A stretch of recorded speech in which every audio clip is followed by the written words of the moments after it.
Ladies and gentlemen, welcome to the ICSA Chartered Governance Institute Awards 2020. Please make yourself comfortable and welcome your host for tonight, Alan Dedicoat. Good evening, ladies and gentlemen. I'm indeed Alan Dedicoat, and I'd like to welcome you to the ICSA Chartered Governance Institute Awards for 2020. This is our first virtual ceremony for these awards, and I'd like to thank you all for joining us this evening. I'd also like to extend our special thanks to our sponsor tonight, NASDAQ, for helping us to make this happen. We're here tonight to celebrate the very best achievements of the last year from around the governance community. It's been a year of great challenges and many surprises, and tonight we're going to hear about some of the people, the teams, and the projects that have really made a significant contribution. We've had some excellent nominations this year. Thank you for those, and you'll be hearing more about some of them later on. So, what's going to happen tonight? How is it going to work, I hear you ask? Well, in just a few moments, I'm going to hand over to the president of the ICSA Chartered Governance Institute, that's Victoria Penrice, who will say a few words. We'll also hear from our sponsor for the evening, NASDAQ, and then Peter Swaby, Policy and Research Director of the Institute, will talk about some of the themes that have emerged from this year's nominations. It's all very exciting, folks. After that, it's on to the main business of the evening as we unveil this year's winners. But that's not where it ends. After the ceremony, at around 6:15 UK time, we hope you'll join us for the awards after party, and we hope that you've all got your cocktails and extravagant headpieces ready. I love that term, extravagant headpieces. Looking forward to seeing exactly what you've got on tonight. Speaking of which, warm congratulations to Rebecca Waite, Assistant Company Secretary at National Grid PLC, for submitting the winning governance-themed cocktail, the Shakeholder Engagement. I love it. It's not stakeholder, shakeholder. It's a great name, Rebecca, and if you'd like to try making the winning cocktail, simply click on the Zoom link below, or you can find the recipe in your invitation email. Simples. We're also on Twitter tonight, and if you'd like to join us and tweet along, please use our tag for the evening. It's hashtag ICSA Awards 2020. ICSA Awards 2020. And keep an eye open in the live feed to the right of this screen and on our social channels. So now, on with the show, as they say. And first tonight, I'd like to welcome the president of the Institute, Victoria Penrice.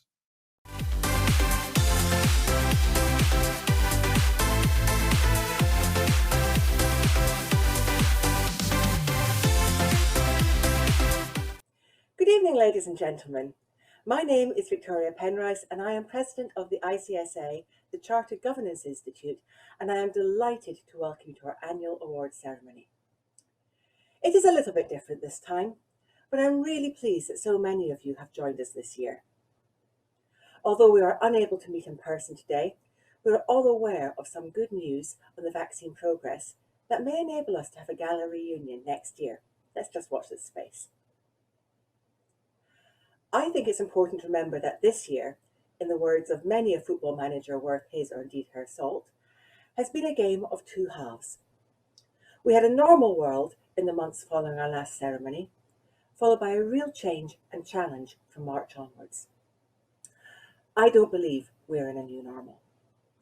We are in the middle of a transition period where we have the opportunity to marry the best of our old ways with the vast benefits of our move to online communication in those areas where it works well. Indeed, the nominations this year reflect our changing world, with many excellent examples of how governance professionals have embraced technology to deliver benefits to their organisations. An important skill of our members is the ability to think through complexity and deliver solutions.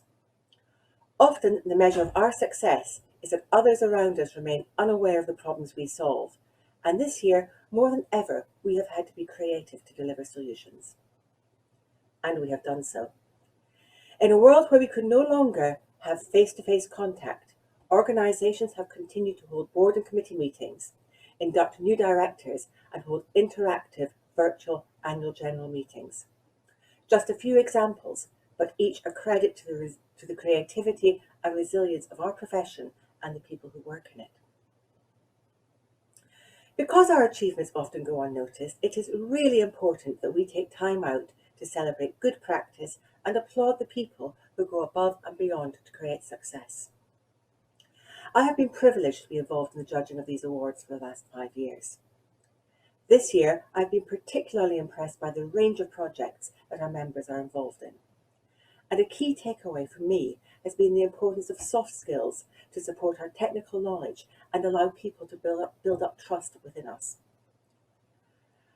I am also delighted that this year we are introducing 2 new awards, namely the Governance Champion of the Year and the Diversity and Inclusion Initiative of the Year. These 2 new categories tell me that the role of the governance professional is as valuable as ever. On a personal note, in 2007, I was fortunate enough to be part of a team winning an award from the Institute. It came as a huge surprise, and I remember how well the excitement we felt as the nominations were read out. The win gave the team an enormous boost, increased our credibility, and our chairman came in personally the following day to congratulate us. Still something of which I am incredibly proud. So, recognising this evening is not about me, but all about you and your successes, I will finish now and wish you the very best of luck. Thank you. Let the ceremony begin. She's so right, you know. It's all about you tonight, folks. Thank you, Victoria.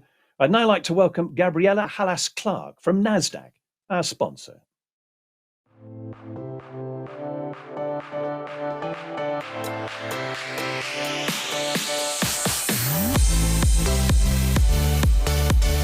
Good evening, everyone. My name is Gabriella Hallas-Clark, Global Head of Customer Success for NASDAQ Governance Solutions and the NASDAQ Center for Board Excellence. I want to thank the Chartered Governance Institute for hosting this year's event in a virtual format. They continue to be a good stewards to the governance community, and we are proud to partner with them as headline sponsor for the 2020 awards. I also hope that everyone tuning in is safe and healthy, and that you've been able to successfully navigate what's been a challenging environment. It has been a difficult year for all, but especially for governance professionals who have shown great tenacity in running their organizations and carrying them through the pandemic. Here at NASDAQ, we know that governance has been a major focus amidst the backdrop of the pandemic.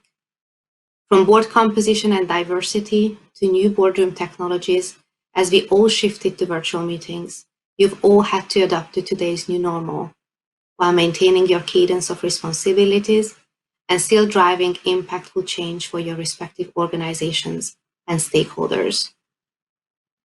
As a provider of a wide range of solutions across sectors, ranging from board portals to board engagement and evaluation services to expert insight, we are pleased to be aligned with the awards as they highlight and celebrate your impacts, achievements, and ability to drive governance excellence. I would like to welcome tonight's guests, judging panel and Institute staff, as well as the individuals and organizations who have been shortlisted to win an award. To be nominated in itself is a wonderful achievement. We wish the best of luck to all the nominees this year and look forward to finding out who wins. I hope you all enjoy the event and have a good evening. Nicely said. Thank you, Gabriella. Now, please welcome Peter Swaby from the ICSA Chartered Governance Institute.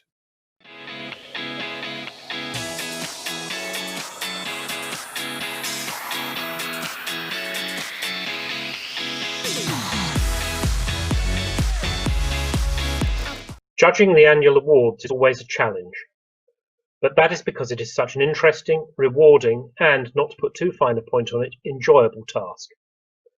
The judges' discussions are always interesting and insightful, and I'm grateful to Anna Bateson, Victoria Penrice, Mark Peters, Wendy Stanger, Luke Thomas, and Derek Woodward for their contributions. I always feel enormously privileged to see the wide range of excellent work undertaken by our fellow professionals, and the pride which they and their colleagues take in a job well done. And this year was no exception. But then again it was. There is so much that is different this year, not least that I'm speaking to you via this platform, rather than standing on a platform or stage, looking longingly at the glass of something refreshing waiting for me on my table, and hoping to make myself heard over a room of some 600, shall we say, refreshed governance professionals. Because the COVID-19 pandemic was at the heart of many of our nominations, often quite specifically in terms of how the nominee or nominees had made great governance happen in challenging circumstances. And I do think that is something in which we can all take pride. The way in which so many of our colleagues have innovated and adapted to develop and deliver pragmatic solutions to the governance challenges posed by the pandemic. Our shortlisted entries testify to good practice and innovation in multiple sectors, in corporates, the NHS, education, and in professional services. We have seen AGMs held in front rooms, fields, and service station car parks. We've seen governance professionals become impromptu IT professionals when it becomes apparent that the chair is normally dialed into conference calls by a PA. And we've seen strong team ethos maintained in the service of an organisation, in the service of the community, and in some cases in both. It's a platitude, but I really do believe, having seen the shortlisted entries, that in this year in particular, being shortlisted is a real achievement. It was really tough picking winners from such a strong set of nominations. And perhaps the defining feature of those which did come out on top of the pile was that their nominations perhaps better demonstrated the impact of what they'd achieved, bolstered by strong testimonials from those they had supported. But that's enough from me. On with the awards. I just love that jacket, don't you? Thank you, Peter. And also, I like a refreshed governance professional every now and again as well. Perhaps we'll get to do that next year. Now, as I mentioned earlier, if you're tweeting tonight, please use the hashtag ICSA Awards 2020, all one word, of course. ICSA Awards 2020. It'd be great to hear from you. So, ladies and gentlemen, without further ado, let's hand out the awards. That's what we're here for to do, isn't it, for goodness sake? Our first award of tonight is for Diversity and Inclusion Initiative of the Year.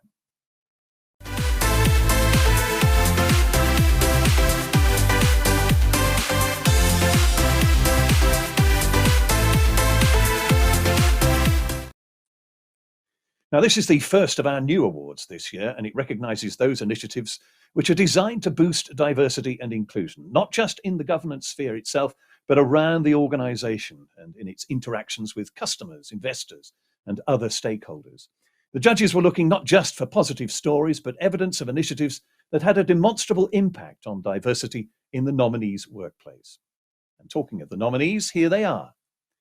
Best Team Fast Futures and Inclusion Action Plan, Legal and General Limited, and Ordinary Residency Policy Review, North West Anglia NHS Foundation Trust. So, ladies and gentlemen, they've trusted me with the gold envelopes. Foolish. However, all the answers are in here. So I'm going to open the first envelope. Here we go. The winner, ladies and gentlemen, of the Diversity and Inclusion Initiative of the Year is, and this is new to me, new to everyone, it's Ordinary Residency Policy Review by North West Anglia NHS Foundation Trust. Excellent. Now, who do we have? Let's have a look.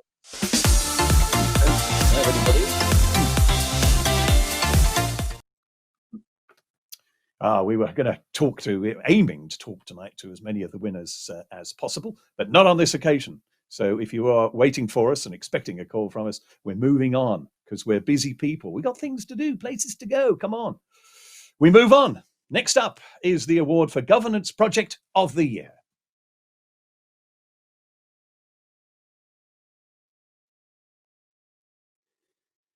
Now, let me tell you that this award recognises those governance projects that are so significant in terms of their size, nature, or the value created, that they could be described as transformational. Projects eligible for this category could have been on any one of a number of governance matters, as well you know. But for our winner, the judges were looking for evidence of their having had a very practical and positive impact. Here are the nominees. AGM Project, Cooperative Group Limited. Public to Private Takeover, Inmarsat PLC, now known as Inmarsat Group Holdings Limited. Governance Framework Review, International Netball Federation. Governance Maturity Evaluation Project, Ministry of Human Resources and Emiratization. I love that word. Demerger, Reorganisation and Listing, 91 PLC. And Governance Manual Project, TP ICAP PLC. Let's try for another winner. Here we go. This is our next envelope. Here we go, folks. I don't get to do this normally. It's extremely exciting for me. The winner is Governance Maturity Evaluation Project by Ministry of Human Resources and Emiratization, United Arab Emirates.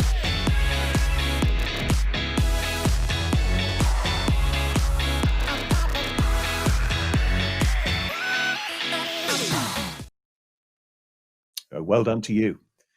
Well, now it's time for the award for Service Provider of the Year.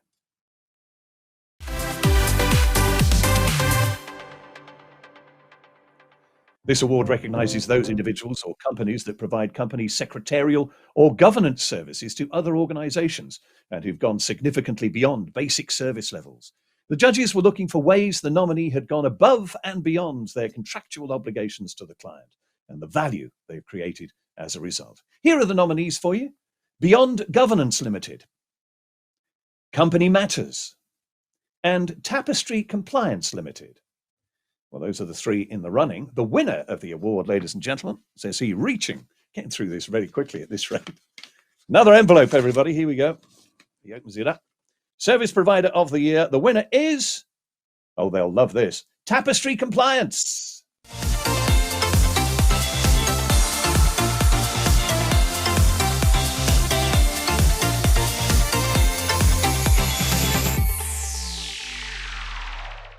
Brilliant. So congratulations to you. On we go, because it's relentless, ladies and gentlemen. Next up is the award for Governance Champion of the Year.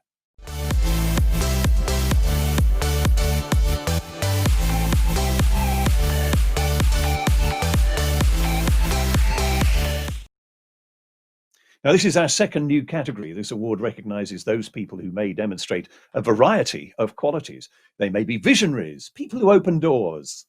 They may be advocates, inspiring others by their example, or they may be the ones who will make a noise and stand up for what's right.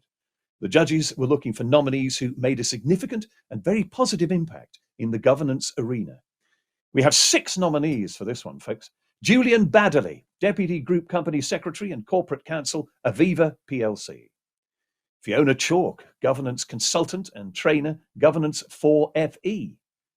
John Doherty, Senior Legal Analyst, Subsidiary Governance, Pramerica Systems, Ireland Limited. Seamus Gillen, Director, Value Alpha Limited. Mari Livingstone, Society Secretary, the Royal Highland and Agricultural Society of Scotland. And Amanda Williams, Head of Strategic Change Approvals, Driver and Vehicle Licensing Agency. Well, they're the ones in the running. Before we announce the winner, the judges would first like to recognise Julian Baddeley from Aviva PLC, who was highly commended. So well worth all the effort, Julian. Well done. You are recognised at least. Congratulations. So, not quite making it. We do have a winner. And the answer to that question, who is the winner, is inside this envelope, ladies and gentlemen. Here we go. Oh, they've stuck these down well. Right. Governance Champion of the Year. Hey, we're talking Fiona Chalk, Governance Consultant and Trainer, Governance 4FE. Well done to you.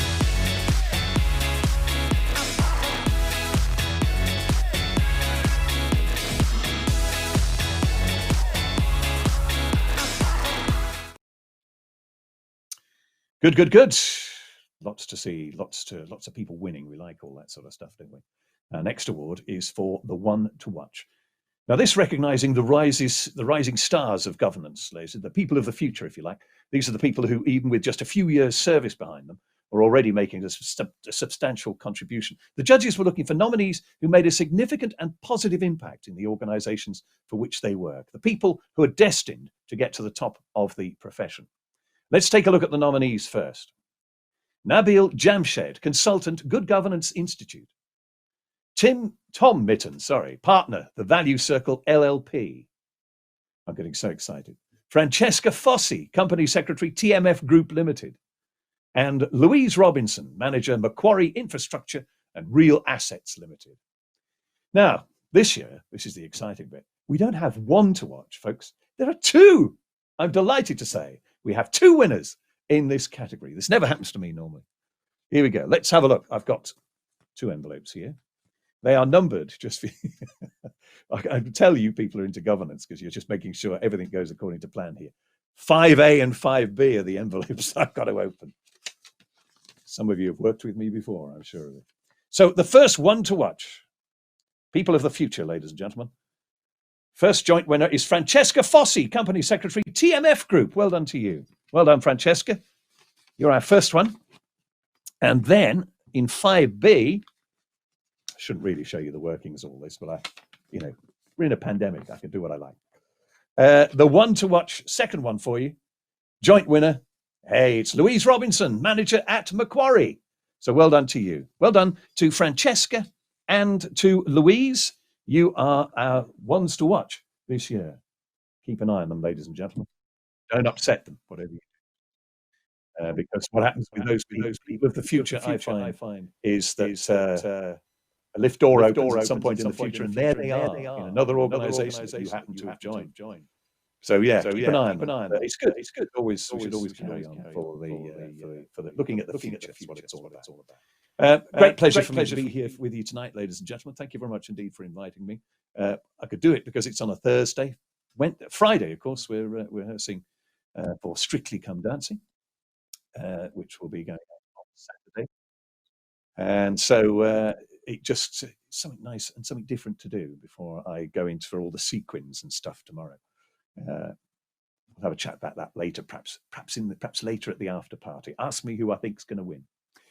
Oh, on we go to the next award, folks, which is for Team of the Year. Now, this award recognises company secretarial and governance teams who've demonstrated excellent collaboration, who've brought out the best from team members and developed effective and innovative ways of working. Now, the judges here were looking in particular for teams who could give evidence that they're delivering outstanding performance, tackling problems in creative and effective ways. Here are the nominees. Bridge House Company Secretaries Limited. Company Secretariat Team, Computershare Limited UK. Company Secretarial Team, Inmarsat PLC, now known as Inmarsat Group Holdings Limited. Mighty Group PLC. Company Secretarial Team, National Grid PLC. And Group Secretariat, TP ICAP PLC. The range of activities covered by all these awards is just fantastic. Let's have a look. Let's find out who the Team of the Year is. I'll reach over for the envelope. Normally, somebody glamorous would be standing by, but there's nobody in my flat at the moment, sadly. But somebody would hand me these envelopes, but I don't get that sort of treatment. I have to open them myself. Team of the Year, ladies and gentlemen, the winner. It's Company Secretarial Team Inmarsat PLC. Well done to you guys.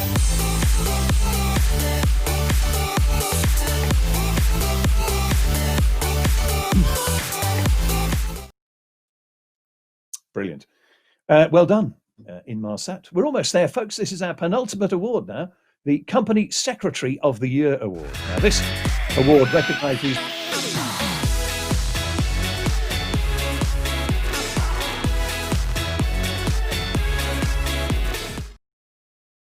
I'm so keen to tell you who's won. I'm getting ahead of myself. This award recognises those company secretaries who mastered the complex legal and regulatory environments in which they work and have made a demonstrable difference. Now, the judges were particularly interested in those nominees who evidence skill and sound judgment, who have a solid understanding of the context within which they operate and show effective leadership of the secretarial or compliance function. Let's take a look at the nominees. Paul McCullough, Company Secretary, Barclays Europe. Farin Ribeiro, Company Secretary, Willis Limited, and Head of Governance, GB and WE. Is that GB and Western Europe? Willis Towers Watson, busy person. And Ritika Verma, Manager Legal at Pearson, India.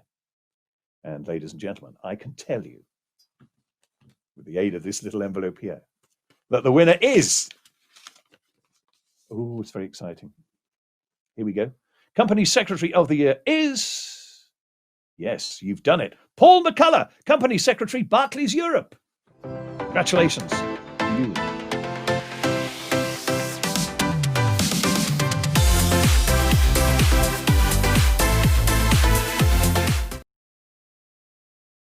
Oh, look at that. We've got him. Mr. McCullough, can you hear me?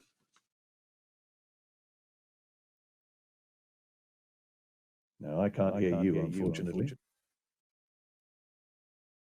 Well, if you can hear me, Paul, if you can just wave to let us know you're delighted to have won, and then I feel I've contacted you. So just wave, if you would, Paul, to say that you're hearing us at least.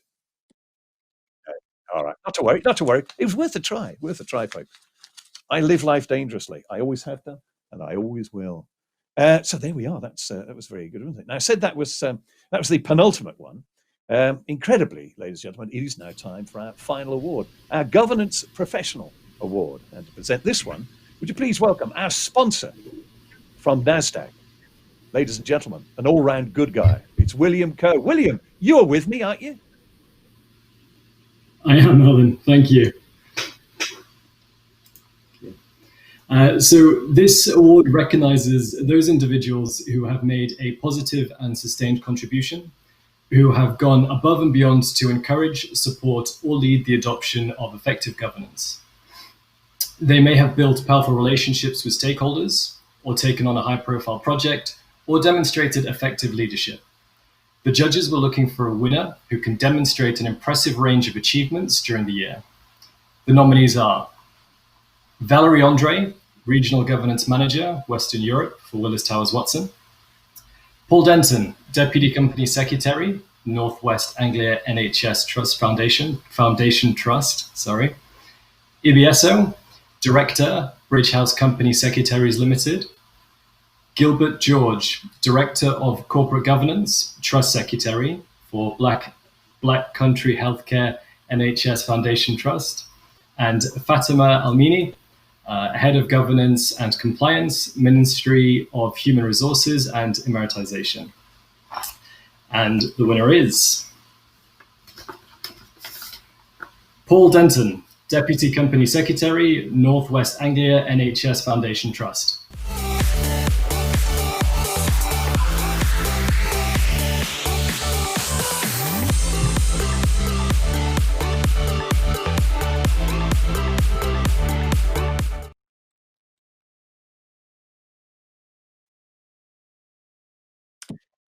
Well, there we are.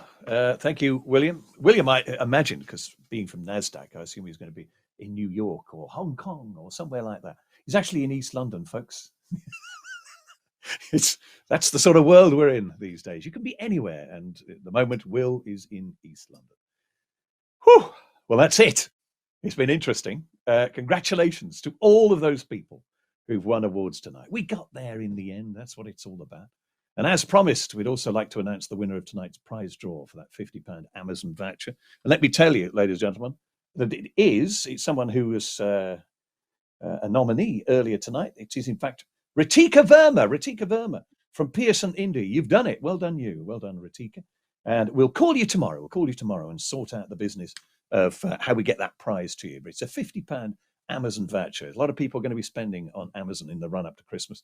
We've given you £50 towards that, Ritika. So very well done to you. You've come away with something tonight at last. So it just remains for me to say a huge thank you to all our speakers tonight, Victoria, Gabriella, and Peter, and Will, and to our sponsor, NASDAQ. Thank you, Will. I'd also like to thank our judges this year and everyone who took the time to submit a nomination. And thanks finally to the production team at Corporate Events. These things are never easy when you're trying to do them in the middle of a pandemic and trying to connect houses right across the United Kingdom. But we got there. You know who's won. That's the main thing. So thanks to those guys at CE for helping us to bring you this year's ceremony. Always brilliant work. Love working with you. We hope you can stay and enjoy our Zoom after party. Remember to wear your extravagant headpieces. Although, mind you, you'd never catch me doing that kind of thing. Ludicrous. And for the after party, just click on the link below if you would, or you'll find it. If you can't find it there, it'll be on your invitation email, folks. That's where you'll find all the details. Next year, I put it to you, all being well, we'll be doing this in person. For now, from me, good night.